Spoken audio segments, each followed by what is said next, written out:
The Battle of Jutland began with what is known as the Run to the South. This started the clash that both fleets had been preparing for since Germany emerged as an imperial power. Years earlier, in 1912, staff at the Admiralty began to outline plans for what would become the Royal Navy's strategy during the First World War. As in previous conflicts, they would attempt to blockade their enemy into submission, but this time it was not going to be a close blockade of their ports. The blockade would be run all the way north from the frigid waters of Scapa Flow. They did make a raid into German waters around the Heligoland Bight on August 28, 1914, resulting in the Kaiser taking up a more defensive strategy in order to protect his precious ships. They came out again in January 1915 for the Battle of Dogger Bank, which gave the Germans a second bloody nose. They slunk home once again, but learned some very important lessons after a flash fire almost destroyed Seydlitz. Seydlitz was back in dry dock again just before the Battle of Jutland, and work would continue on her until the 28th of May, only a few days before the battle. The dock workers might have been working hard, but for their officers and men on both fleets, boredom was their main adversary. There was not much to do up at Scapa Flow other than watch the snow slowly settling on the decks, or the back-breaking ritual of coaling ship.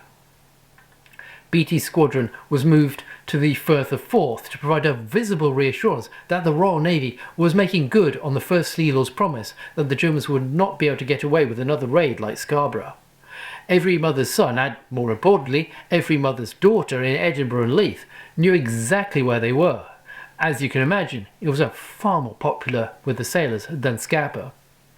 They still had to be able to raise steam for 18 knots at 1 hour's notice, but the sailors were allowed to go ashore and enjoy Lord Elgin's Park. His lordship was once walking through his park when he came across a sailor enjoying one of his housemaids. When his lordship tried to remonstrate the man, he got a quick reply to tell him to go to hell and get a girl for himself. The battle cruisers were chosen for their role because of their speed, would allow them to get to any German raid. They had been built around the maxim, speed is armour. It was these ships that the new aggressive commander of the High Seas Fleet, Admiral Scheer, was planning to trap and then overwhelm. 10 German U-boats were sent out to sea on the 17th and 18th of May to take up stations off the British Isles. Then, on the afternoon of the 30th of May, bugles and whistles rang out across the ships of the German High Seas Fleet. The men ran for their action stations. They were sure that this time they would be the victors. What they did not know was that Room 40 of the Admiralty had been listening in to all of their signals. As the High Seas Fleet was assembling in the Jade, the Grand Fleet was also raising steam. The British knew about the plan to attack shipping off Norway even before the men of the High Seas Fleet did, and they planned to spring their own trap on the Germans. The Grand Fleet left in such a pace that it left one ship behind. This was the aircraft carrier Campania. They had not received the order to sail, as they had been anchored in an isolated bay inside the flow. By the time that she was able to raise steam and get out, she was so far behind that Jellicoe ordered her to return to harbour, as he did not want to risk her steaming through the North Sea unescorted. Even without Campania, Jellicoe still had enough ships and gunpowder to annihilate the High Seas Fleet in a daylight duel. The Grand Fleet also had one army officer with it, Major Claude Wallace of the 4th Hussars. He had been having premonitions of a great sea battle for months and was determined to be there. What he was about to witness would be the greatest clash of battleships that the world had ever seen. 3 great formations of 150 ships were heading towards the Jutland Bank. The High Seas Fleet had never sallied forth in such force. It drove northwards with funnels belching smoke. The engines were working so hard that each ship vibrated from stem to stern, as if they were trembling with that same anticipation that their crews were feeling. At 11 a.m, the crew were called to action stations for drills, then dismissed to routine painting and cleaning. The off-duty men gathered on turrets and deck tops to bask in the sun. The midday meal came and went, and in the wardroom, blue smoke rings rose from the officers' cigars. At 1 p.m, drums beat the signal to clear the guns. Then at 2:28, the alarm bell sounded across the High Seas Fleet. The drums beat again, and the boatswains shouted, "Clear for action stations!" The 2 fleets had made contact, and the Battle of Jutland had begun. HMS Galatea sent a flag signal to the other ships in her squadron, enemy in sight. She also sent a wireless signal to Admiral Beatty over the horizon. 2 cruisers, probably hostile, bearing southeast, course unknown. One of the cruisers in question was the Ebling. She turned towards the smoke cloud that she could see on the horizon. She had first thought she had seen the battle cruisers as the visibility was poor, but after a change of course it became clear that this was a British light cruiser. HMS Galatea opened fire with her 6-inch gun.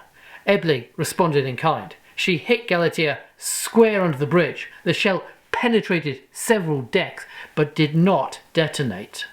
There was a brief exchange of gunfire, but the job of the light cruisers was to provide information to the big ships, and Galatea's transmission to Beatty had already done that. 2 minutes after Beatty had given the order for action stations, a similar order echoed around the German battlecruiser Lutzow. Any men on deck ran for cover. On board the British battlecruiser New Zealand, the captain slipped off the bridge into a sea cabin. He returned wearing a black and white Maori kilt, called a pui pui, and a greenstone tiki over his navy blues. These gifts had been presented to the battlecruiser in 1913 by a Maori chief who requested that the captain wear them in battle. The chief promised that if he did, then the battlecruiser would not be seriously harmed. Whatever magic these items possessed had worked at the Battle of Dogger Bank, but now was going to be their real test. Across the fleet, its teenage midshipmen began their own preparations for battle. One, on HMS Princess Royal, had just come off watch and ordered himself a boiled egg, when the signal was sounded, calling him back to his action stations. On Barnum, the young gentleman left behind a tea laid out on the immaculate gunroom table. Whereas on HMS Malaya, they stuffed down as much food as possible when they heard the signal. At 2:47, Admiral Beatty ordered the seaplane carrier HMS Engadine to send up one of her fragile craft in order to gather information on what he was facing. Engadine was a cross-channel ferry that had been converted into little more than a floating hangar. Her sailors dragged open the hangar doors and then hauled out one of her 3 short seaplanes. They folded open his wings and hoisted it down onto the sea. It took about 20 minutes from receiving the order to getting airborne. Assistant Paymaster Trewin was the observer and his pilot was Flight Lieutenant Rutland. Rutland began his naval career as a boy second class on board the training ship Boscawen. While he was on the Boscawen, the distance between the lower deck and the wardroom must have seemed far higher than the mere 900 feet that he was now flying at, but he had made that impossible jump. He would one day be paid more than any admiral in the navy that he was serving, but that story deserves a video of its own. The plane that had been only up for about 10 minutes when they sighted the enemy. The Germans opened fire and Rutland circled around to get the disposition of the enemy fleet. Trewin sent back 4 messages to Engadine by wireless. The ship was able to pick up 3, and they passed the news back to Beatty and Evan Thomas by searchlight, but neither admiral ever received the messages. HMS Lion was equipped to receive wireless, and it had its own transmitters to help the admiral keep control of his 2 squadrons. During the battle that was to come, Lion's main aerial would get shot away, and a young telegraphist, Arthur Lewis, would be sent up to the rigging to repair them. Lion was steaming at 26 knots. The wind caught his hat and whisked it away. He watched it flutter down to land in one of the picket boats far below. But he had more to worry about than the height. He could hear the shells whistling overhead and shrapnel bursting all around him while he worked. He was grateful when he finally got down below to the comparative safety of the mess decks, even if the smoke on the mess deck was so intense that the men sometimes had to make their way by feel alone. The main aerial had to be repaired 4 times during the battle. Chief Petty Officer Telegraphist McAvoy would be awarded the Conspicuous Gallantry Medal for keeping the Lion's wireless repaired, and Flight Lieutenant Rutland would receive the Distinguished Service Cross for going up to observe the enemy. An hour after losing sight of the British light forces, the Germans began to see smoke clouds hanging over ships climbing their way up over the horizon. The grey giants approached like fate itself and formed into a line of battle cruisers. Rutland could see the British ships only a few miles away when his engine spluttered, stalled and died. He was able to glide his aeroplane away from the German fleet towards the approaching British. He put it down on the water, got out and tried to see if he could repair his engine. As he stood on the float of his flimsy little craft, he could see the two battle fleets steaming towards each other. On his bridge, Admiral Hipper turned to his chief of staff and said, "Raider, I'll eat my broomstick if that is not Beatty again." Which probably sounds better in German. Hipper knew that his best chance was to close the range as soon as possible. Beatty should have known that as well. But he kept charging them at maximum speed. Lion was in the lead. He bore down on them at 26 knots, followed by 5 battle cruisers. It was as if he was following the spirit of Nelson, who had often flown the signal, "Engage the enemy more closely." Beatty himself had left a similar message flying from his own signal halyards at Dogger Bank: "Keep nearer to the enemy." He was in such a rush that he left the 4 powerful Queen Elizabeth-class battleships behind when they failed to read his signals. Beatty had the longer range. He could have fired first. If he had, he could have gotten a number of unopposed salvos before the Germans could respond. Instead, it was the German squadron that took the first shot at 16,000 yards.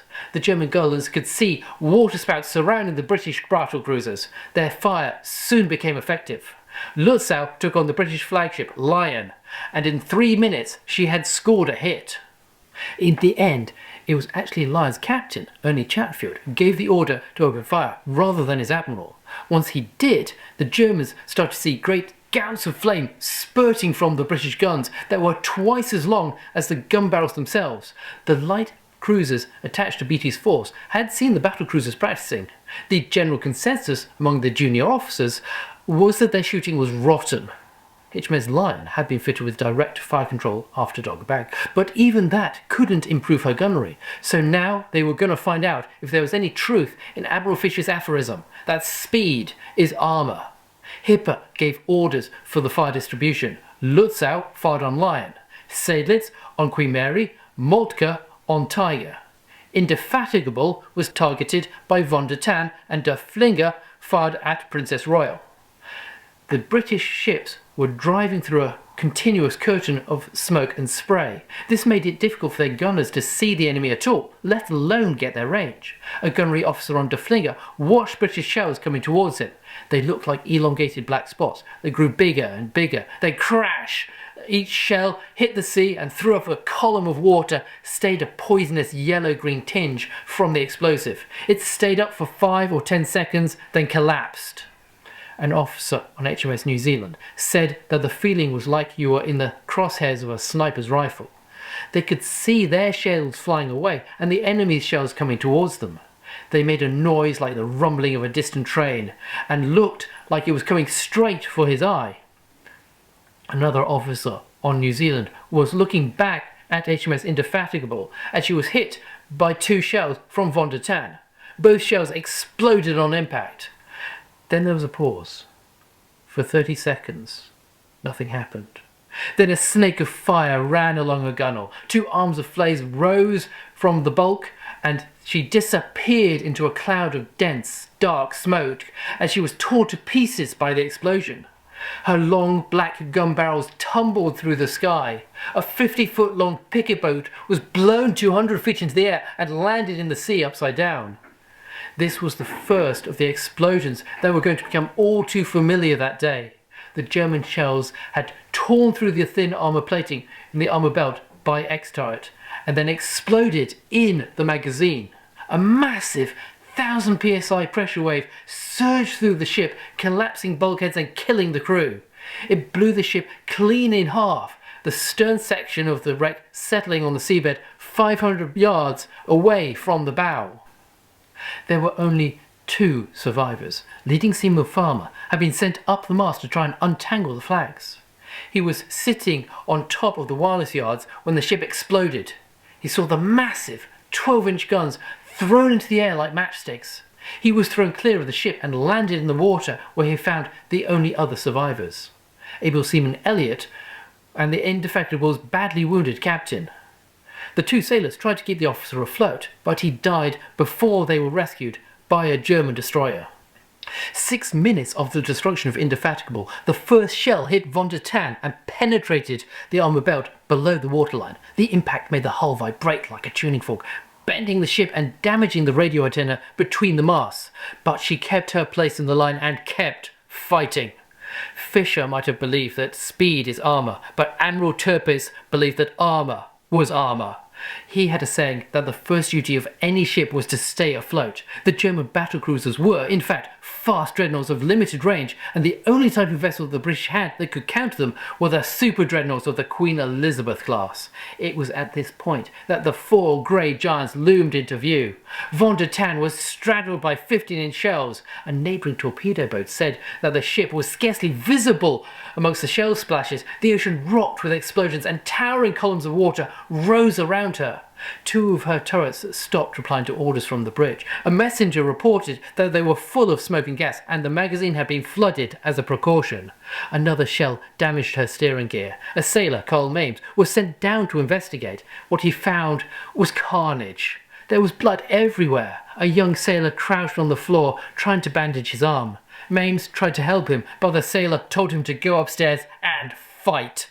While all this was going on, the little seaplane from HMS Engadine was bobbing about watching it happen. A British light cruiser passed them, and Assistant Paymaster Trewin tried to use semaphore to tell them the direction that the German fleet was going. At 4 p.m, Engadine came to their rescue and hoisted them back on board. She had been assigned a pair of destroyers with her. As soon as the seaplane was hoisted on board, they signalled Engadine that they wanted to get into the fight. It was also at 4 p.m. that Lutzow received its first hit on the ship's forecastle. It didn't do much. The same could not be said for the hit on Lion at the same moment. It struck Q turret at the junction of the turret face and roof. It penetrated the armour and exploded. A silk bag containing powder charge slid back out of the open gun breech and burst open on the floor. There was a pause. And then the scattered powder ignited. Red flame climbed through the turret. Half the turret roof flew into the air. As the red flame soared into the sky, a sheet of white flame was rushing down towards the magazine. It looked like Lion was about to share the same fate as Indefatigable. Despite both of his legs having been blown off, Major Harvey of the Royal Marines dragged himself to a voice pipe and ordered the magazine flooded. Major Harvey's body was found by the voice pipe. Thanks to his actions, and the fact that before the battle the flash-tight interlocks of HMS Lion had been replaced by gunnery officer Alexander Grant, against Chatfield and Beatty's preference, the ship was saved. Harvey would receive a posthumous Victoria Cross. There were only 3 survivors, including Harvey's marine servant. He had been sent up to report to the bridge with his hair singed and his clothes burned. In the powder handling room, the switchboard flak and the shell handling room were completely burned out. The crew were found lying in all directions, with some hanging onto the ladders in a last desperate attempt to get out. 70 officers and men had been incinerated, including 44% of the ship's medical officers and sick bay staff, who had been in a dressing station under Q turret. Many of these young docs were medical students who had not yet finished their course of study, but even a half-trained doctor was better than a sailor struggling to find the right page in the first aid book. There was another dressing station in the stoker's mess deck.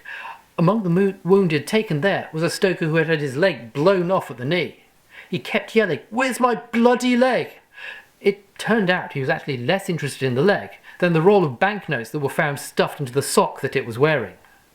As Lion disappeared beneath this cloud of flame, De Flinker changed her target to Queen Mary, which was also being shot at by Seydlitz.